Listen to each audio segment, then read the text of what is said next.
తన కుమారుడును మన ప్రభు అయిన యేసుక్రీస్తు విషయమైన ఆ సువార్త అనే విషయాన్ని మనం ధ్యానం చేద్దాం. హల్లెలూయా. మన ప్రభువును రక్షకుడైన యేసుక్రీస్తు ప్రభువు నామమునకు మహిమ కలుగును గాక. చిన్న మాట ప్రార్థన చేద్దాం.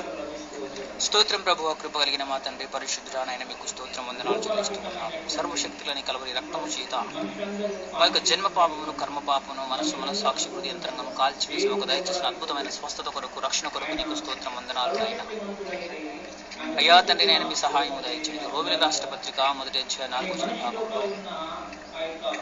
మన ప్రభువుని యేసుక్రీస్తు విషయమైన సువార్త అనే మాటను ధ్యానం చేయుటకు పరిశుద్ధాత్మదేవ మా గురువుగా బోధకుడిగా దిగి వచ్చి మాకు బోధించి వివరించి కృప చూపి నడిపించమని సర్వశక్తులు యేసయ్య నామములో పాలన సాధించాము తండ్రి. హల్లెలూయా. ప్రభు యేసుక్రీస్తు నామమునకు మహిమ కలుగును గాక. బైబిల్ గ్రంథము మనకు నేర్పించేటువంటి అనేకమైన విషయాలలో సువార్తను గురించి కూడా ఒక అంశం అన్నమాట. హల్లెలూయా. యేసయ్య నామమునకు మహిమ కలుగును గాక. సువార్తను గురించి బైబిల్ గ్రంథం మనతో స్పష్టంగా మాట్లాడుతూ, బైబిల్ గ్రంథం మనకు చాలా తేటగా సువార్తను గురించి తెలియజేస్తూ ఉన్నదన్నమాట. మనము బైబిల్ గ్రంథాన్ని ధ్యానము చేసేటప్పుడు క్రైస్తవులు బైబిల్ గ్రంథాన్ని ధ్యానము చేసేటప్పుడు క్రైస్తవులకు ఉండవలసినటువంటి ముఖ్యమైనటువంటి ఒక 3 విషయాలు ఉన్నాయన్నమాట. హల్లెలూయా. యేసయ్య నామమునకు మహిమ కలుగును గాక. క్రైస్తవులు పాటించవలసిన ముఖ్యమైన 3 విషయాలు. హల్లెలూయా. యేసయ్య నామమునకు మహిమ కలుగును గాక.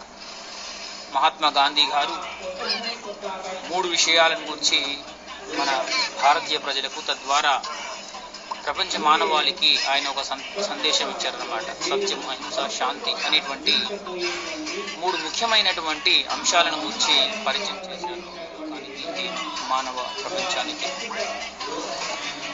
అయితే మనము క్రైస్తవ లోకము ఒక 3 ముఖ్యమైన విషయాలను జ్ఞాపకము చేసుకొని 3 విషయాలను మనము ఫాలో అవ్వాల్సిన అవసరం, 3 విషయాలను మనం ధ్యానము చేయవలసిన అవసరం ఉన్నది అన్నమాట. ఆ 3 ప్రత్యేకమైన విషయాలు ఏమిటి అంటే, ఒకటి నమ్మకము లేదా విశ్వాసము. నమ్మకము అనేది మొదటిది. రెండవది నష్టము పడండి, నష్టపడడానికి సిద్ధముగా ఉండండి, నష్టపోండి అన్నమాట. రెండవది నష్టపోండి. మొదటిది నమ్మకము, రెండవది నష్టపోండి, మూడవది నిర్వచించండి అనేటువంటి ఈ 3 విషయాలను కనుక క్రైస్తవ లోకము అర్థం చేసుకున్నట్లయితే, ధ్యానము చేసినట్లయితే, క్రైస్తవ ప్రపంచము, క్రైస్తవ లోకము చాలా ఒక ముఖ్యమైన మజిలీకి చేరుకుంటుందన్నమాట. ఈ 3 విషయాల ద్వారా ఒక ముఖ్యమైన మజిలీకి చేరుకుంటుంది. హల్లెలూయా. యేసయ్య నామమునకు మహిమ కలుగును. ఆ మజిలీ పేరు ఏమిటి అంటే ప్రేమ అనే మజిలీని చేరుకుంటుందన్నమాట. హల్లెలూయా. యేసయ్య నామమునకు మహిమ కలుగును గాక. బైబిల్ గ్రంథము మనకు నేర్పేటువంటి విషయాలలో ప్రేమ అనేది ముఖ్యమైనది అన్నమాట. కూర్చో. హల్లెలూయా. యేసయ్య నామమునకు మహిమ కలుగును గాక.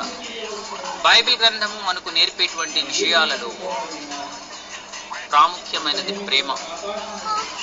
ఈ ప్రేమకు అనుబంధమైనవి ఈ 3 విషయాలు అన్నమాట. ఈ 3 విషయాలను కనుక అర్థం చేసుకొని ఫాలో అయినట్లయితే ప్రేమ అనే మజిలీకి చేరుకుంటామన్నమాట. ప్రేమ అనే ప్లాట్ఫామ్కి మనం చేరుకుంటామన్నమాట. హల్లెలూయా. యేసయ్య నామమునకు మహిమ కలుగును గాక. హల్లెలూయా. మన ప్రభువును రక్షకుడునైన యేసుక్రీస్తు ప్రభు వారి నామమునకు మహిమ కలుగును గాక.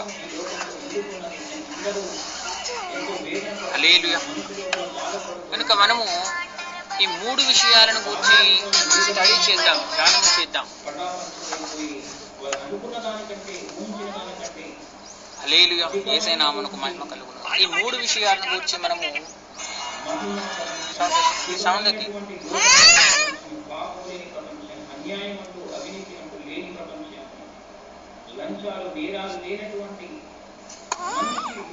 హల్లెలూయా, యేసే నామమునకు మహిమ కలుగును గాక. మనము ఈ 3 విషయాలను కనుక ధ్యానము చేసినట్లయితే, స్టడీ చేసినట్లయితే, మనం చేరుకునేటువంటి మజిలీ ప్రేమ, ఆ ప్లాట్ఫామ్ చేరుకుంటాం. ఏం ప్రేమ అది? లౌకిక ప్రేమనా? కాదు. లౌకిక ప్రేమ కాదు. ఆ ప్రేమ పేరు అగాపే ప్రేమ. హల్లెలూయా, యేసే నామమునకు మహిమ కలుగును. దైవ ప్రేమ అనే మజిలీకి మనము చేరుకుంటామన్నమాట. హల్లెలూయా, యేసే నామమునకు మహిమ కలుగును గాక. దైవ ప్రేమకును నమ్మకానికి, నష్టపోవడానికి, నిర్వచించడానికి మధ్య ఉన్న సంబంధం ఏమిటి? ఫస్ట్ ప్లాట్ఫామ్ ఏమిటి అంటే ప్రేమ. ఆ ప్రేమకు ఆధారములు అన్నమాట.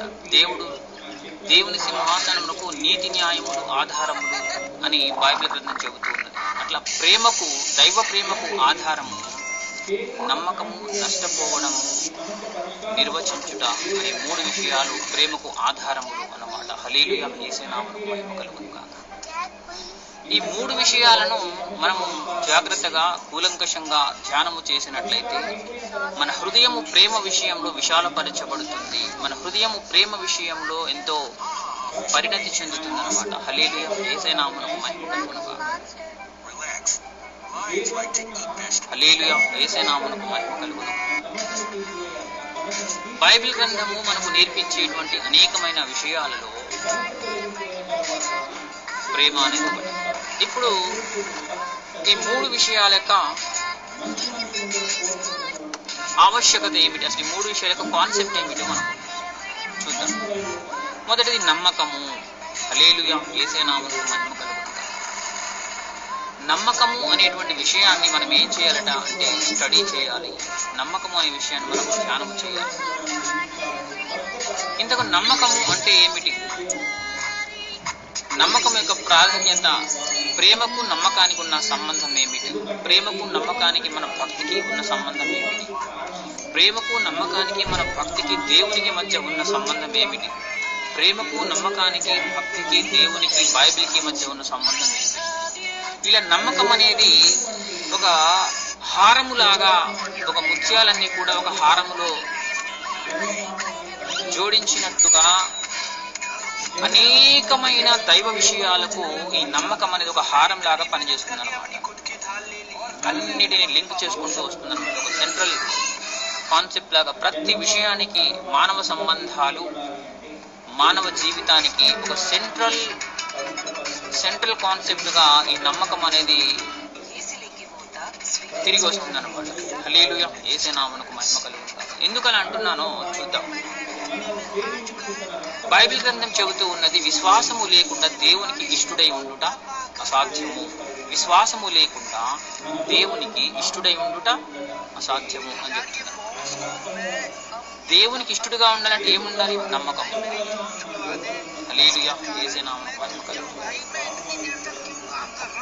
అంటే దేవుని ఇష్టానికి, దేవుని ఇష్టము మన మీద ఇష్టపడాలి అంటే ఇష్టానికి ఆధారం ఏమిటి? ఇప్పుడు నమ్మకం. దేవుని ఇష్టానికి ఆధారం నమ్మకం. మనిషి ఇష్టానికి కూడా ఆధారం నమ్మకం.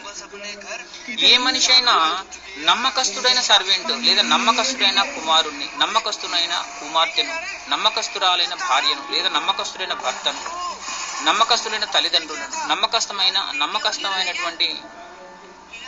నమ్మకమైనటువంటి వ్యాపారం, నమ్మకమైనటువంటి ఉద్యోగం, నమ్మకమైనటువంటి ధనము, నమ్మకమైనటువంటి ఆస్తి,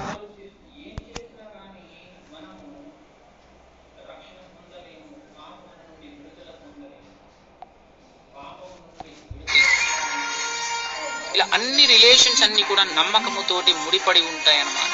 అలా ప్రతిది కూడా రిలేట్ అవుతుంది. మనిషి